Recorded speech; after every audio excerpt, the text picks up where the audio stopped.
The Guildhall was built in the 14th century and was Leicester's town hall for 400 years.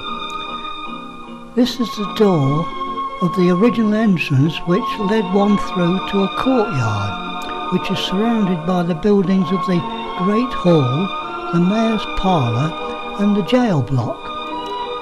This door in the corner is the entrance to the Great Hall and the Mayor's Parlour. The two doors here lead to the cells of the jail. Overlooking the courtyard is the tall spire of St Martin's Church, which we know today as the cathedral.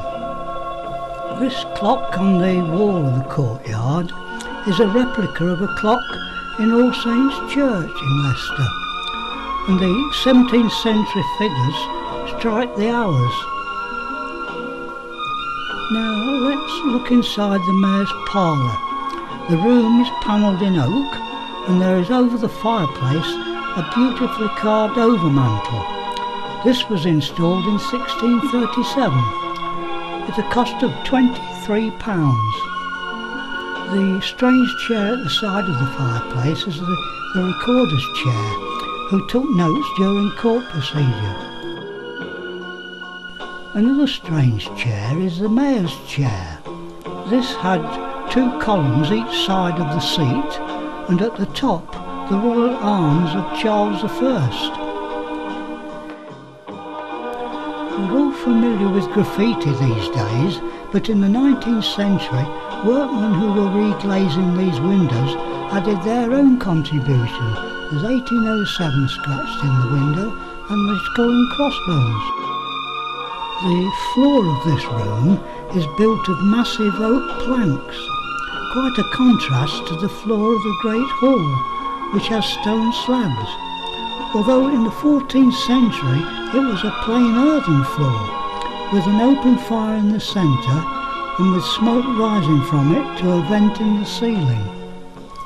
The oak beams used in the structure of this Great Hall are massive, as can be seen as we look from one end of the hall to the other. Now we'll turn a leaf and look into the library. It's the third oldest in the country, and the books were originally in the belfry of St Martin's Church, but were moved to the Guildhall in 1632.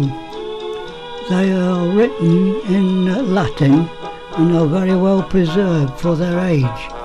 By the way, it is said that the library is the most haunted place in the Guildhall.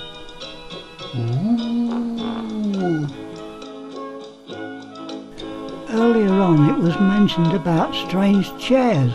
Well, here's another one. This was made from the base of an upturned tree found in a country park. I think the custodians of the Guildhall in the 14th century must have been a bit security conscious, as there are several padlocked chests around. Some have quite nice carvings on them, while others are very plain, like this one here. The only carving it has on is the date.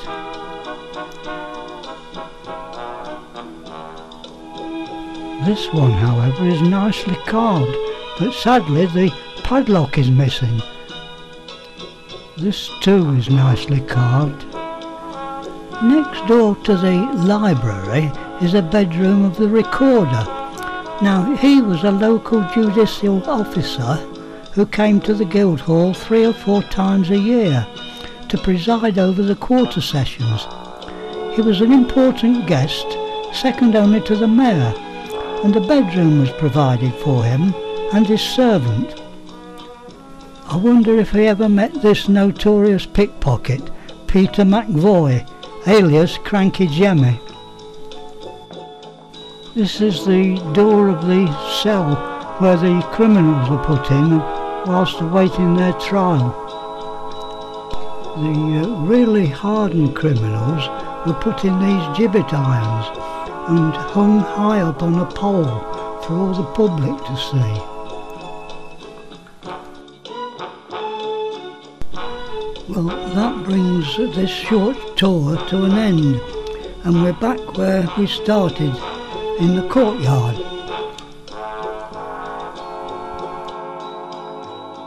It is to be hoped that, having looked around a building like the Guildhall, that many like it will be preserved and escape the demolition men.